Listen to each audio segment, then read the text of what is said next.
My last Supreme Ruler guide was a beginner's guide on how to set up your game, whether it's a sandbox or campaign. I went ahead and showed all of that. So check the playlist if that's what you're looking for. Otherwise, today we're going to be going over how to actually play the game and what everything means from the very beginning. So we booted up our sandbox. Sandbox 2023. If you boot up a campaign, you'll have a bit more pop-ups and things happening. But let's go over the UI elements. Up here at the top left, we have our country name, flag, the current date. This is where the sandbox starts. You can select what speed you want to play at. You can, for example, pick normal. Fastest goes even faster than that. Of course, you can even go extremely slow. And this is counting by the minute, by the way. You could pause the game, and then moving to the right, we have our resources, starting out with our money. All these different resources, which you'll get a nice little tooltip for: agriculture, rubber, wood, oil. It'll show you a lot of information that you would need to understand how these are doing without checking a more detailed screen. So you could always see your stockpile of it. You could even see if your money's going up or down with a helpful little arrow. And as well as you can see how production, usage, trades, and etc. are all going without actually going to the relevant industry for these things, ending up eventually with the ability to look at your population, seeing your active and reserve personnel, and other things that affect your population, such as immigration, births, as well as the approval ratings of your nation. Up at the top right, this is mostly where we have things like options. So you can change figures across the game to be annual or daily. That will mostly affect screens down here at the bottom left. It won't really affect anything otherwise that's just being displayed to us right now. We have a way to access the regional atlas where you can get tons and tons of information from, such as the money of every nation, the GDP per capita, the population, their leaning if you have spheres on, their amount of capacity for military production, all kinds of information, including some that you won't really be interested in, maybe, such as the scores, which don't mean anything, but some really helpful ones for tracking and monitoring the game, such as the total army staff, the casualties per nation, things like that. And we'll go over more of that later. We'll have the actual game menu. We could see the options, set our options, settings, things like that. We have our notifications here. We can only see one notification right now, but I'm sure if I just unpause it at the fastest, there's a little help pop up here. Even if you tell this to never come back, it will still come back. It's been like this in like every Supreme Ruler game ever. Maybe not in that session, but it will come back the moment you start off another session. But as you see here, there's different kinds of alerts: military, economic, diplomatic, and on map. Military is going to be, you know, if you make a unit, if you lose a unit, if your unit construction is idle like ours is. Economic alerts will be, well, for one, if research commences. Buildings, things like that. I don't really know why research is there. I guess just because it's a thing that you spend money on in your budget. Diplomatic alerts, such as deals being offered to you, trades, things like that that require your attention. And on map being everything else that does not pop up here. For example, if we click right here, we see there's some bond issues that are completed. This is just the AI doing stuff in the background. All the nation's capitals can start getting alerts like that. And we can make them pop up here. For example, Ukraine capturing a city. We could see that here, or we could even have it pop up here as well. Every alert that pops up can have these little buttons to interact with them. If you double click them, they will just pop up here to be interacted with more easily. This is a little different than in Supreme Ruler Ultimate, where it used to actually pull out a special screen for that. If you're looking for the way it used to work, you'll need to specifically do it with things like diplomatic offers. Right here, there's an inspect offers details, and you can get a more helpful, usually, pop-up that is a little bit different still than SRU, but that's how you would pull up something more concrete to work with. Otherwise, double-clicking is just a way to make it stay on screen until you click X. They will all have different interactions, so I'm not going to go over that. They're pretty self-explanatory, and they have tooltips to make it more self-explanatory. If any of these ever bother you, there's also ways to set that up here, so do not auto-delete this message over time. No longer receive. If I click that, I just won't receive any research project or gun notifications at all.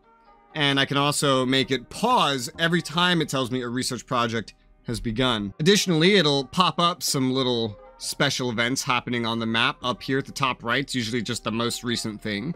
I can change my alert settings, and these are all still pretty self-explanatory, and I could just clear all alerts on the map and over here with the press of a button if I don't want to hit X for everything, or if having all those over there is bothering me and I just want a clean slate to work with. We've now taken care of the top of the screen. Let's move to the bottom. The bottom, where you spend most of your time, because this is where almost all the interacts are.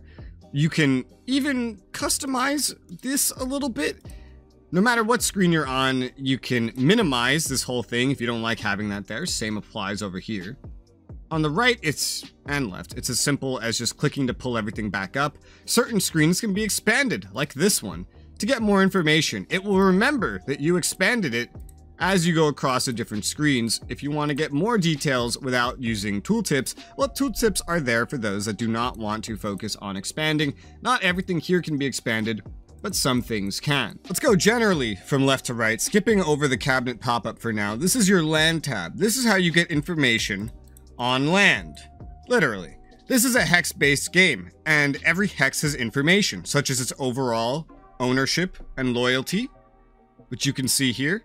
This is part of Kansas, where I've clicked, and it belongs to America. It's led by me. You can see the population that lives on that hex. We could add it to a nav point. Little nav point here, double click, it'll just bring me right there at any time that I want. There's also another way to set nav point. There's a lot of redundancies in this game. There is this little theater checker as well. There are theaters in the game. We'll talk more about theaters later, but this is a way to view them. We have our just general navigation. We could see things like the status of the hex, what kind it is, the plane. It's dry normal, it's sunny, there's no rain here. This is the supply. This is the loyalty measurement. Loyalty is generally good if you're playing on base settings. The lower the loyalty, the less supply you'll have there. Line of sight will be impeded as well. Supply is needed to function generally. We'll get to more of that later. You can also just see in the land tab all these industrial, military, and civilian points. This is a quick way. It's a little overwhelming of a way to get this information, so I wouldn't necessarily rely on it. But you can see generally all your complexes, places where you build things, and places where you can build things here. For example, looking at these civilian buildings, we could see towns. We could see Akron here has 3 facilities attached. 1, 2, 3. We could see Adelanto here has none. And we can see that graphic on the map as well. That's the land tab. There's a lot of information you can acquire here, such as seeing how many garrisons are located at a place, even setting garrisons on a hex. This does not take into account line of sight, so I could quite easily go to North Korea, click on their capital, and see how many garrisons they have. I see right now they have none, so I could use that information to my benefit. I could even see all the facilities that are on a hex and what they're based off of as well. Everything over here can also be accessed here. Like I said, a lot of redundancies. Unfortunately, you cannot close this like you could in SRU, even though all the information is readily available on the first tab. But if you ever just don't like one of them, you have more options. Let's move over to the State Department. The State Department is where you're going to see a lot of good information. Every time you click on a nation, you'll get to view information as it relates to that nation. If you click on a nation other than yourself, you'll see you get a couple of options. Looking at those options first, you'll see the ability to negotiate with other regions, which we'll talk about later. And we can see actions and relations, which used to be called severe actions, where you can declare war. You can set certain things like if this country goes to war, scold them. If they go to war, congratulate them and say they're doing well. You could set things like auto-accepting offers from that country if they send you diplomatic deals. If you don't want to deal with spam popping up at the top right, you can set it so that you break all treaties with a nation. You could support their government. You could oppose it. These are ways to make countries like you or hate you. Why would you want a country to hate you? Simple. If you support opposition, you get justification to go to war with them. You're essentially fabricating a reason to go to war with them. A lot of grand strategy games have stuff like that, and this is how you do it here. Supporting actually would undo justification on both sides, as well as giving them money, whatever money you're spending on it, as well as just making them like you in general. Now, the numbers here can be very misleading. It doesn't always spend what it says it's going to spend, and especially that automatic formal alliance cost. This has been in several Supreme Ruler games, and I've never seen it to mean anything, so just ignore that. Fund insurgency. This is not actually funding an insurgency. This is a way to lower an opponent's military approval rating. The support and oppose opposition and government here. This will affect domestic approval rating, but the insurgency will affect the military approval rating. The higher the military approval rating, the better that nation is going to do in fighting. The lower it is, the worse they'll do, and eventually they may even start surrendering their units altogether, allowing you to curb stomp them if you get it to that breaking point. Your options are either low funding, high funding, and then you can also mix that with provide modern equipment, which is just as expensive as high funding, but it's a little bit extra to throw onto it. You'd only really mix it with high funding. There's really not a lot of point to mix it with low funding. This is what I mean about the fucking prices, man. These prices are bullshit.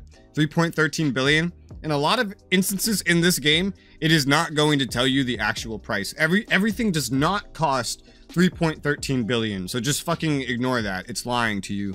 And this is something that's been broken for well over a decade in Supreme Ruler, and I don't think it will be fixed. So just take it here right now. Ignore a lot of these numbers until you can see the effects on the money yourself. If I owned territory loyal to this country, I could release it to them with this press of a button, but that's not an option right now. This is what the declare looks like, by the way, the declare war. Military. So this is kind of important. If I wanted to, let's say I wasn't America. Let's say I was Poland. If I wanted to get to Hungary, but I did not want to go through Slovakia, I could tell my units path around this, so they will not go through Slovakia. They'll take any other route that they can all the time and just avoid this nation's territory altogether. This can be useful, and that's a way to do it. Then there's war on incursions. Basically, if that nation flies a plane over my territory, if I'm Poland, Slovakia flies over me, I will immediately declare war using that as a justification. I'm not sure if I'd recommend using this, but this game does have a really weird mechanic where if a nation does fly over another nation, there's a chance, and I don't know what exactly determines that chance because it's not on the wiki and it's not explained anywhere. It's just guesswork. Nobody really knows exactly how it works, except maybe those that work there. That they will just get the ability to declare war on you if, you know, you fly over them. And it will count as you attacking them regardless of what your war justification towards them is.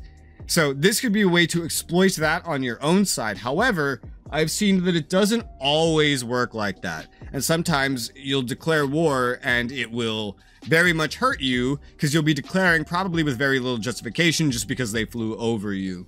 So I wouldn't recommend automating that process. Going down one, we have espionage. This is where you can see all your spies. If you want spies, you could build them here in the facility controls. Every single panel you're on will have facility controls where you could build buildings related to it. Security bureaus protect you from spies, and intelligence academies produce spies for you to use. When the spies are idle, they will be protecting a location, that location generally, all by themselves, kind of like a security bureau does, but on, you know, an isolated spot. You can also use the spies for counterintelligence. If you click on your own country, you can automate counterintelligence or assign it and any other mission manually by clicking this. This is a button, by the way. Any of these right here, all these do different things, and I've already made a video kind of examining the pros and cons and how they relate to SRU, but in short, a cyber attack is a good way to try to force enemy facilities offline, even damaging their research if you put it on a place that has a research location. Assassinate can target enemy officials, but I haven't seen this to really be worth it or have any massive effects. Sabotage is a way to damage facilities, and honestly, this barely does fucking anything. It does a tiny little bit of damage that enemy AI will repair very quickly, even if you spam it appropriately. They've made it a lot cheaper since SRU, compared to cyber attack, which will actually keep that facility offline for a while. Counter intel will just protect against other spies. Perfect to place if you already see a spy somewhere in your territory. Otherwise, just automate it if your country's too big and you don't want to deal with that. There's different levels of automation depending on how much money you want to be spending on that. And then we have espionage, which is a way to try to steal tech or unit designs. You have to place these on the right locations though. Research centers and military facilities, things like that. Recon then is, by the way, the only type of spying the enemy AI knows how to do is recon, and this is just to get line of sight on another location. I love how sabotage is cheaper than that now. That's so funny. Fitting, again, because sabotage does almost nothing unless you spam it. If you hover over these little shortcuts to go to what locations you do have that have spies, so that's pretty good. 2 intelligence academies on 1 location. That's interesting. This is what a spy looks like on the map. If you see one of these with a enemy flag or a foreign flag, you could counter intel that shit. If you catch them, you'll get war justification against them, even if they're only doing recon, which is all an AI is going to be doing. And like I mentioned, you can build here. There's a couple ways to build buildings, so let's just cover this all right here. You either click the thing, then you click this button, and then you go place it somewhere it can go, or, let me get rid of this, you can click right here instead to skip that second click, and then do the same thing. When you do click on this, it will bring you to one of those buildings you already have built. If you already have some built, you can scrap ones or put them offline. This is a little bit more random than just going on the map and doing it yourself, and you can also just cycle between them if that's what you want. All buildings have inputs. When you build a building, it costs money and it takes a certain amount of time lined out here. If we hover over it, we can see that information again, plus the amount of industry goods, military goods required for building. You can see the annual maintenance in your currency as it relates to how it's valued in your country. You can see how much military staff something could require as well. This comes from, as we saw up here, well, we gotta click off, your reserve personnel, your active personnel is already being used. It's not your soldiers, by the way. Active personnel is not your soldiers. That's just staff. It's a resource you can assign to different things.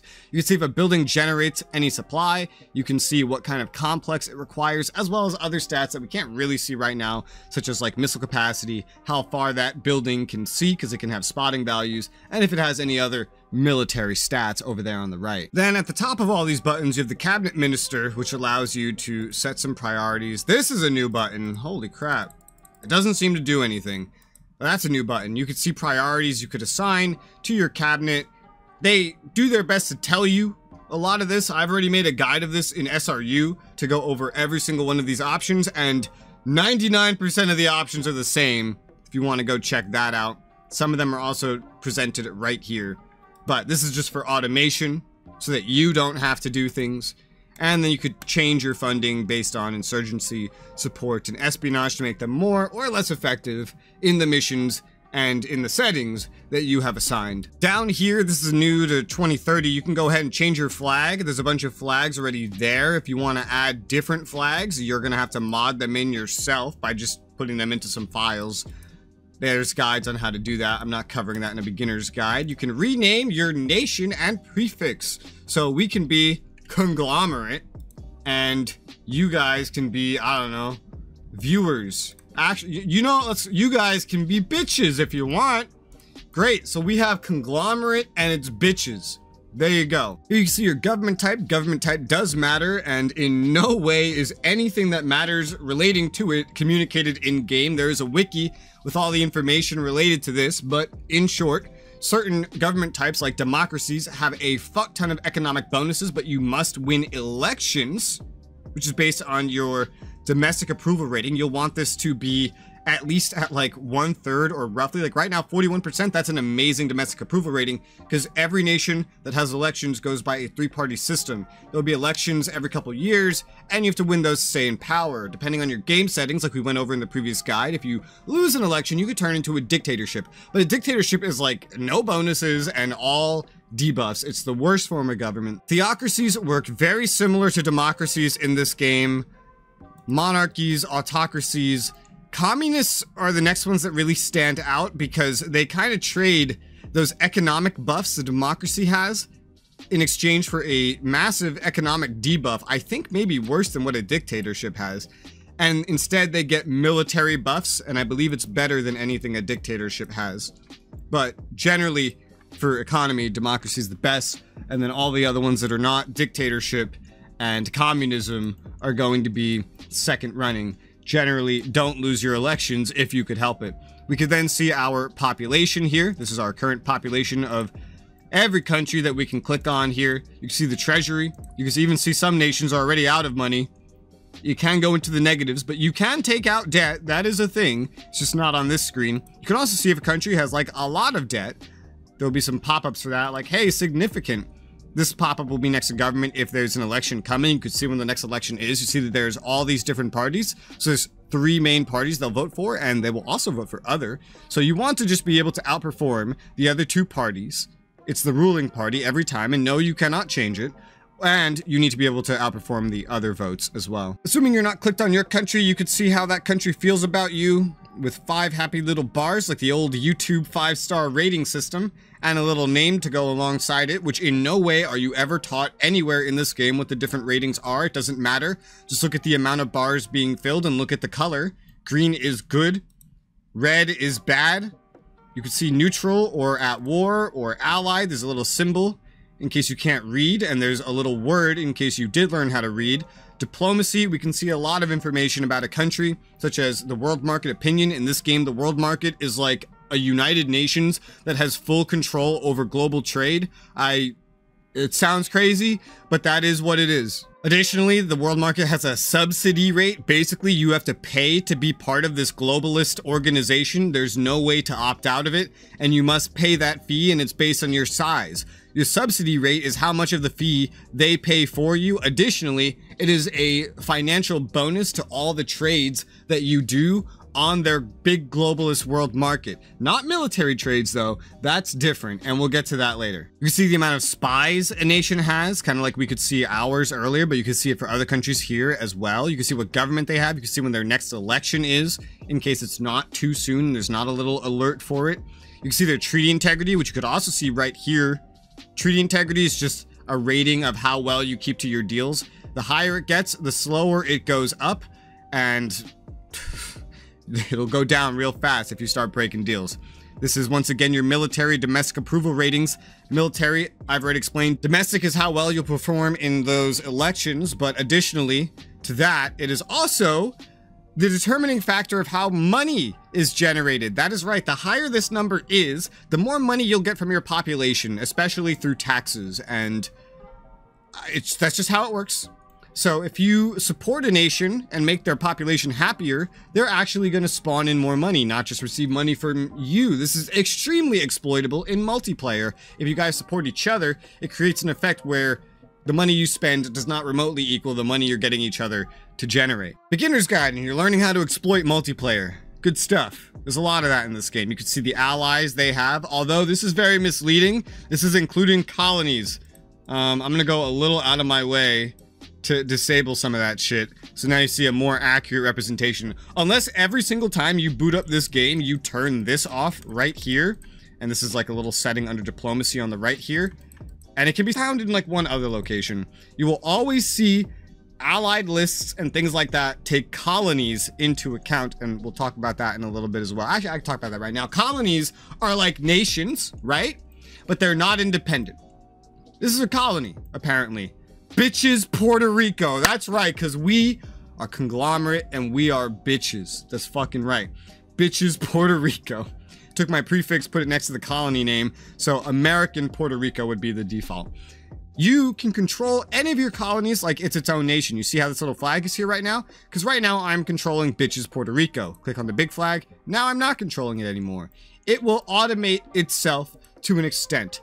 You can set priorities and things, budget, etc. separately to your own nation. This is a decent time to escape the state screen for a moment to go to the cabinet pop-up. You can see this for your colonies, for your nation. This is just all the other information I'm going over, but it's all available in a different location. I will go over what all this information means just on its original screens and not this pop-up. But most importantly for colonies, this is a way to assign priorities to them, or focuses, or both, I guess. So when they're automated, you can kind of determine what kind of colony they'll be if you don't want to go min-max your colonies by yourself. And since it's still in the state tab, we're going to negotiate. This is what the diplomacy screen looks like. You can see your existing agreements with a colony, and that's a whole lot. We could offer things. A colony will accept anything you offer them no matter what. Somebody else might not. Like I mentioned earlier, green is good, red is bad. Yellow, in this case, means you need to offer a little bit more to sway them. Not everything can be negotiated for. For example, if I go try to negotiate with Russia, ask them for alliance and it's red, I can't just keep throwing money at them to get that. It is hard-coded without ever explaining it that will just simply not work. This is one way to see your casus belli towards a nation and theirs towards you. You could see what your civilians and their civilians think towards each other and what the governments think of each other. The government and civilian ratings are essentially the same. The best way to change either of them is by throwing money at the other person. The diplomatic rating, the government rating, will go up first. The civilian rating will go after it, but the diplomatic rating will go down to the civilian rating, kind of like a balancing act. So if you want to get an alliance with someone, what you're going to really need to do is just throw money at them over and over and over and over and over until you have carpal tunnel and the civilian rating finally gets as high as possible. I'm not going to go over what all these treaties are right now, but these are all the treaties. I've already made a guide on this for SRU, although there are some new ones, so I might make another guide related to that for this game. You could trade technologies in addition to making deals. You could trade unit designs. You could trade finished units as well. You can also trade colonies in this one, as well as entire battle zones. This is like the most in-depth we've ever been able to trade territory, which is rather crazy, partly coming from the ability to trade colonies in, I believe, Galactic Ruler. Remaining on the state screen is two things. The bar for economic information. You could see a lot of good information here that you're going to be staring at all game, such as another way to see your current treasury. Remember what I said about redundancies? There's literally 3 different things on the screen right now telling me what my treasury is. See if you can find them all. You can see your debt here, you can see your GDP per capita, you can see your credit rating, inflation, unemployment, and tourism. All of these things affecting your economy, your GDP, your money, your ability to take out new money as debt, etc. And this is very important information. I've gone over it in an SRU economy guide. I believe I will probably make an updated economy guide for this game as well. We have that domestic information. Remember how we could kind of see some of that information up here in population? Well, we can also see it here. This is the OG way. Domestic information. It's another way to see your government type and a political leaning that you pick before the game even starts, which I went over in the guide I made last week, the game settings guide. And that is the entire state screen and more. If you ever want a quick peek at just anything in these departments, you can hover over each department and get some important information. There's a lot of tooltips in this game. There's not a lot of explaining, but there's a lot of tooltips. But when we then go click on the Finance tab, we once again have our cabinet where we can go ahead and automate things. Additionally, we could look at our debt. We can both pay debt off here if we have the money. Right now, we do not. We can also issue new bonds. So right now, I have just paid that debt off. I have to actually unpause, and it's gone. And I can also take out more debt. Our interest rate determines the interest we will pay on any new debt. We could lock off the minister from doing things. Basically, every single tab that has things to automate will probably have a way for you to lock off specific parts from the AI, especially things players have in the past in Supreme Ruler titles complained about. If you don't like min-maxing, you know, these are ways to change your tax rate and your social spending with just big bars. I wouldn't recommend doing that though. Otherwise, you go down to the taxation where you could see all the different taxes that you have available to you and change them manually, as well as all your different social spendings, etc., which I've gone over more in an economic guide in SRU, and I'll probably make a separate one here because this is so much information that just going over this would probably take an entire hour.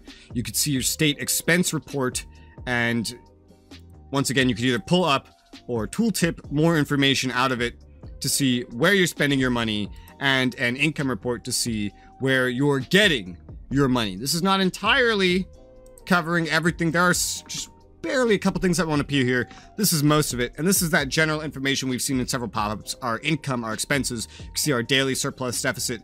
None of this takes into account this right here, which you got to look at last day trades and add that into these numbers. There's no number that just adds this in automatically, unfortunately. You can hover over last day trades to get information on your trades yesterday and how you've made money and how you've lost money exporting and importing things. Once again, more ways to see treasury and debt. You can also hover over here to get more economic information. This is a lot of the information we saw on the previous screen as well. The only thing new here being the world GDP per capita average to see how you relate, which does affect your playstyle quite a lot, and your ranking of GDP. The high nations are always usually really high above everybody else. Domestic approval rating is here as well. Your average social rating, this is just the average quality based on your spending. Overall tax rate, I don't think you'll actually refer to these very much. This one is more important because you can see your credit rating, your average interest rate, the new debt interest rate. If you take out new debt, you can see your max available that you can take out in debt per day. Then clicking on the resource department, we have access to all our different resources. This game is not just grand strategy. It kind of plays a little bit like an RTS, especially with resources here. Blue line is production. Red is spending. Green down here, that's where do we have a lot of green, is your stock. And this little tiny brown bar, which we can sort of see, oh, here's better. This little brown bar right there, that is how much you have been exporting as well. This can be automated as well, and you can get information about the value of your imports and exports here as well as production and domestic sales. You can go to your industry controls, which if you go to something like wood, you can also set your domestic price. This is the price, a markup really, that you sell it to your population. Goods that consumers consume in your country will have this as an option, like timber, food, oil, coal, electricity, consumer goods, but other things won't, like industry goods, military goods. Your population doesn't want that. Well, I think Americans might want this, but sadly the developers are Canadian, so they didn't take that into account. You can then also bulk purchase stuff from the globalist world market. You can bulk sell stuff, and you can even set it up to automatically do that. However, if you don't have this locked off, and how can you tell if it's locked off? Well, simple. You haven't double clicked it yet, and you don't see a lock icon next to it. It's also right here. And this is just going to be automated by AI anyway, including those domestic prices, in which case your priorities might be a good way to interact if you don't want to just completely have to min-max all these sectors by yourself. But some people like that. That's how you do that. Then, of course, you could build. We went over this. For factories, it's usually like 3 different kinds. Just assume this is based on the size of your country, because usually it is. The smaller things are less efficient on a grander scale, but they're way easier to afford and maintain. For tinier countries like Israel or, I don't know, Pacific Island or Caribbean country. Big countries, though, they use the big things. Much more efficient, much more money saved, much more goods pumped out to be exported or used in general. The volume of your trades in terms of positives or negatives are also listed down here. The trade target can be set, so a limited export or a lot of exporting. You can also set a target of how many days worth of a stockpile do you want the AI to import. And you can also just have it at neutral. Just behave as you want. If you have a lot of a resource, but you don't see your AI exporting it, just try a limited export. Try a lot of export. Try a whole lot of export. This is an important bar to interact with because the AI doesn't act like it did an SRU exactly unless you set these things for it. This screen also is where we're gonna have to jank our necks over to the right to take a look at this side, which I hate this side so much, but for some reason, as opposed to SRU, they took all the information about all the different goods you have, and you see it's going to change it over here as well. But if I change it over here, it'll do the same thing there, you see? And it'll show you where they come from. So we're getting power from oil and coal. Where is it going? Into different things, including the population. You get all this information. This used to all be on the left in Supreme World Ultimate. Well, now it's all over here, and you can choose to not have this open, or you could just have this open all the time, even when you're on a different screen. You can even set resource allocation. So for example, if you're at war, but you don't have enough electricity, then you can set it to prioritize your civilians quite a bit. It'll move all the bars, as you can see. You can only prioritize or unprioritize one thing at a time because you want your civilians to be happy, even if you get less goods pumping out, less repairs pumping out. Double clicking any bar in this game, by the way, puts it to the middle of the bar, even if that's not an even number with how this system works. So to fix this, you'll actually have to just drag it back into position manually.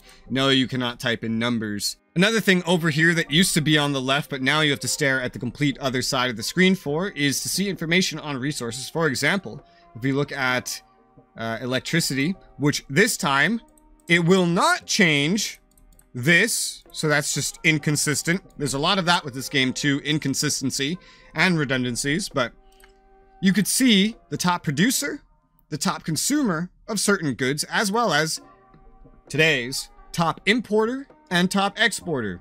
The Imports, exports, this will change every day, usually, depending on what good it is. Producers and consumers is usually pretty consistent.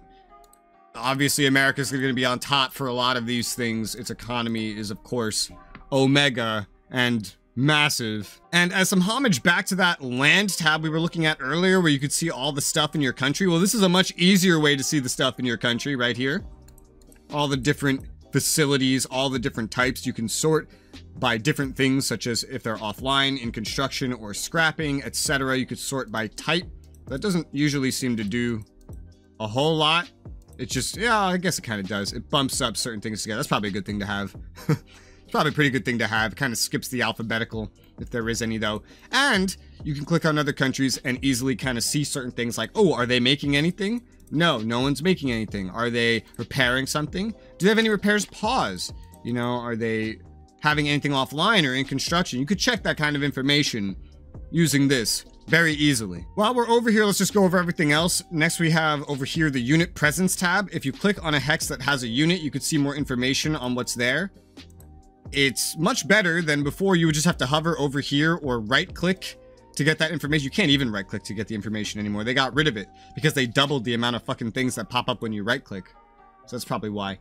But now, if you want information, you're gonna have to come down here and you can get all your little information here, pull up some schematics, get a preview of schematics, get some little tool tips on some things that'll tell you, you know, what's here, what it is, and what it does.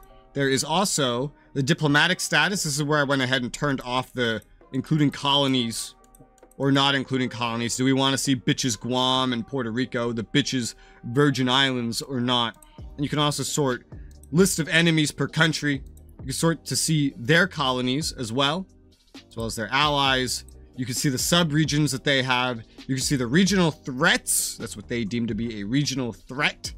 And now this is brand new, like as of yesterday from when I'm recording this, list of mutual defense partners. Otherwise, you could only see what allies they had, as I could show you, and who they were at war with. Now you can see mutual defense partners. That's very needed in this game. If you ever go to war with someone and somebody else shows up and starts fighting you, that's likely because they have mutual defense, and this is how you check it. This is brand spanking new. If I made this a little bit earlier, wouldn't have been able to include this. Then we have battle zone and theater controls over here. This is a good time to teach you about this. So, right, oh god, map overlays. We have different overlays. These are all different, like, map overlay and modifiers, by the way. And they're all pretty self-explanatory. And this is how you reset them. If we go into here, we can sort by theater. This is every theater in the world. The oceans are theaters. Certain places, like America, is split into 2 different theaters. We have Europe split into multiple theaters, etc. They're all nice and color-coded. If I'm on theater controls, I can click on them and then modify them a little bit. That's what this little hover of information earlier was as well. We can even highlight selected theaters or, you know, select them in general. We can activate, deactivate. We could set certain things for our AI for automation purposes, such as, hey, if we're automating diplomacy, focus on this region. Focus espionage on this region. Military, focus deployment of units on these region. Maximize garrisons in the theater, get rid of all of them. Enable structure auto repair in theater or disable. You'd have to lock your AI off from that to it already not being doing that globally. You can also just right click and hit theater control and get the same kind of options in a little denser of a location. And it's the same thing with battle zones. Battle zones are really just smaller theaters. There's a lot more of them. These are what you can trade, by the way.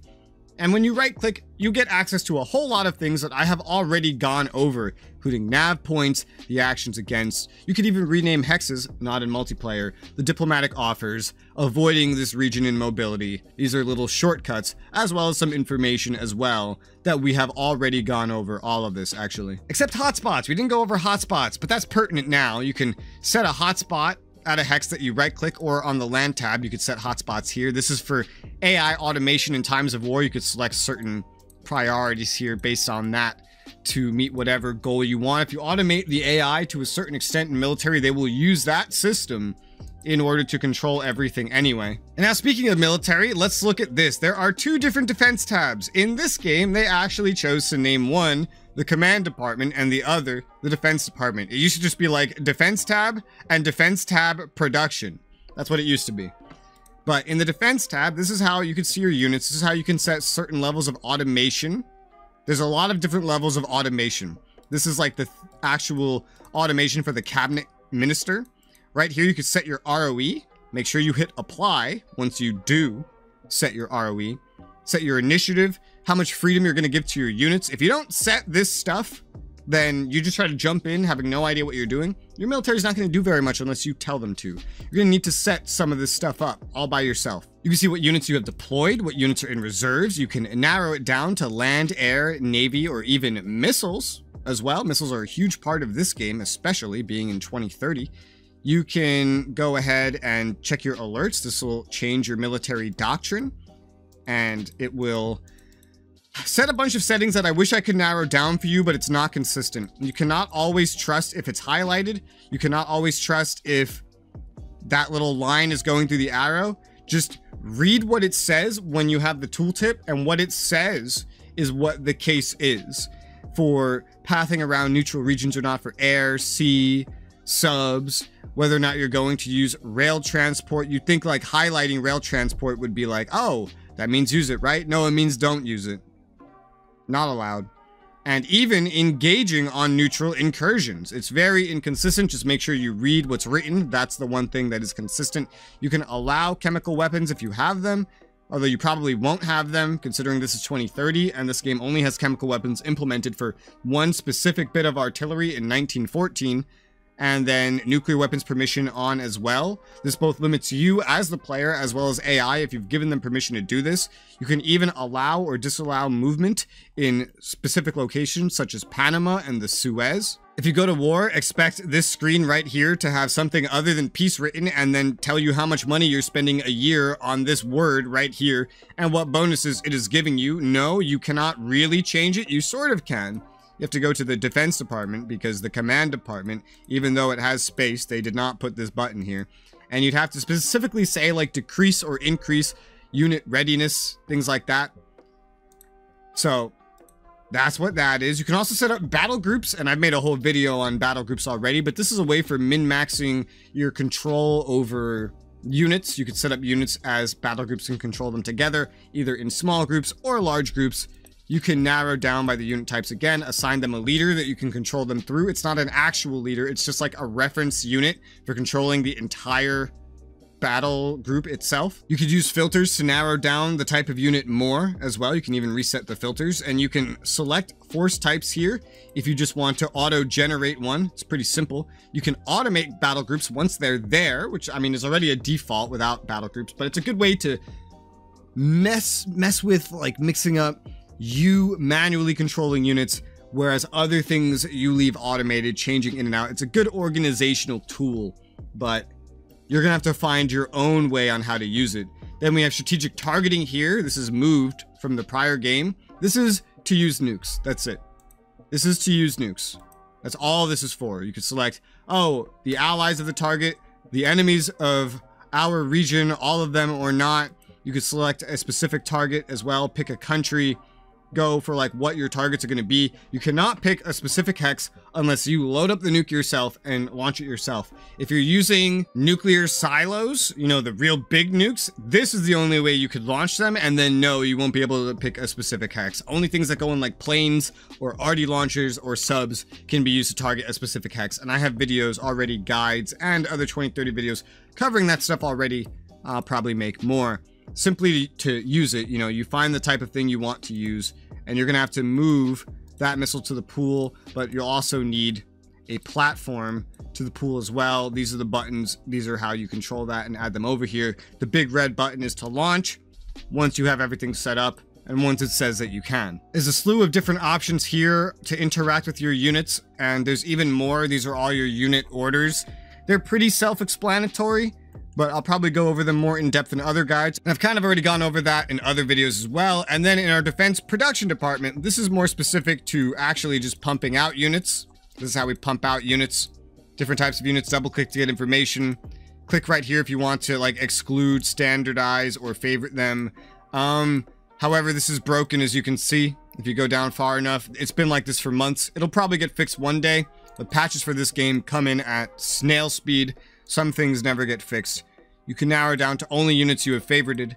You can show units that you have excluded. You can even go to the world market. That's right, the globalist world market has a black market for trading units as well. You could sell units to it. At the moment you do that, you instantly get money because the world market has purchased your unit. You can buy units from them. Right now there's nothing there because we're at the beginning of the game. You spend that money immediately. Who does it go to? The world market. AI will engage in this as well. They do engage in it. It does work properly. The world market will just scrap units that have not been bought for long enough and turn it into military goods and then just sell that on the market. And then there's also satellites, communication satellites. You add to order, you'll launch when it's done, you can remove from order. Communication satellites increase unit efficiency, along with things like your military budget, which can be controlled right here. Military salaries, maintenance and training. This and preparedness, I pointed that out, that big random word right here. This all affects your efficiency. That's what communication satellites affect. Reconnaissance satellites are like recon spies, but they're just always working to see units specifically behind enemy lines rather than the hexes themselves.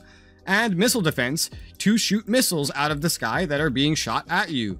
Great for preventing mutually assured destruction. You'll get a pop-up to launch a satellite when it's done, but you could also just hit this button right here. You can automate the building of units. You can specify kind of what kind of units you want, quality, quantity, offensive, defensive, of all different types. You must go to each different tab to set these individually. Same thing with missiles, but you have more options. You could choose what type of platforms and what type of attacks you want. And then how do you get those missiles? Well, you could buy them on that world market. You could buy them directly from someone if you have the proper treaties, or you research them yourselves. Here on the research tab, it's quite simple. These are just recommendations from the AI. This is what you finished recently. This is the default thing. You can see everything you're researching, and this is everything you can research. There are land designs, there are air designs, and these are all unique designs as well. This is one thing that the game is very in-depth on, is making these very unique designs. And there's naval designs, there's missile designs. You got to pick what you want, what fits your goals, and what you think's best. This is way more than I can go over in a beginner's guide, unfortunately, but I will probably make a war guide going over some more. We have actual technologies. This little thing means it's not tradable, so don't expect to be able to buy it or acquire it via research sharing treaties. You're going to have to research these ones yourselves. Techs are required to advance all kinds of things. Some of them give buffs, some of them unlock new units for you, new buildings for you. They are very important to get through. It is also very expensive to get through it. Your AI will kind of try to automate it, but you can just tell it no. Research efficiency, middle of the bar, is generally what you want, but you can go all the way up to like 200% if you want. Project development maxes out actually at 100. The defaults are project development at 100%, which is the full bar, and research efficiency at 100, which is the middle of the bar, which is, again, very inconsistent, but the game has a lot of this stuff. And there are, of course, cabinet priorities for managing this. Additionally, you could see every technology that you already know, and thankfully, you could search for them now. You didn't used to be able to do that. There's a lot. There's a whole technology tree. If you go look at my SRU research guide, I go over these and even show you a graph of all the tech in the game. And now there's even more, really. You could see the different races. Is the race for the bomb. A lot of this is just here because it was imported from SRU. A lot of this doesn't matter because a lot of nations are probably, they're going to have the bomb. They're going to have the space race. But I guess some nations, you know, you might play like African ones. They're so far behind. They could see themselves going through this. But the race for the bomb, the space race, the internet race, these are all going to be over by 2030. The only one that really matters is Man on Mars. I don't really know why they kept this. I would have just deleted it. But I guess now that they're making DLC, paid DLC, it's just going to be relevant for that. And that is what every UI element that I can find in the period of over an hour in real life means. What can you do in this game? Well, you run your country, you run its economy, you could build a wealthy, prosperous nation, raising your GDP per capita. You could go to war, conquer things. You can make colonies out of them and then control them like they're your subjects, like you're the Sassanid Empire or something. Or you could go annexing everything around you, kind of like the USSR would do. You could do some mixture of that. You could go attack things and then liberate the loyalties within them. Be like America and just have everybody be free. You could release a US state and play as it if you want. There's a lot of things to do in this game. There's some campaigns. They're pretty short. Generally, the sandbox is the appeal of this game. and it really is just up to you to set your own goals of who you want to play and what you want to do as them. Once again, if you look at the playlists, you'll see that I have a guide series going for this game. I've also made a ton of guides for SRU, which will probably answer some of your questions you already have. But if you want to see me cover something again or newly in Supreme Ruler 2030, please let me know in the comments below what I could make a guide on. That would help you. I already have a couple in my head, economics, military especially, that I plan on hopefully tackling. For now though, thank you guys very much for watching. Hope this was a help to you, and I'll see you on another video.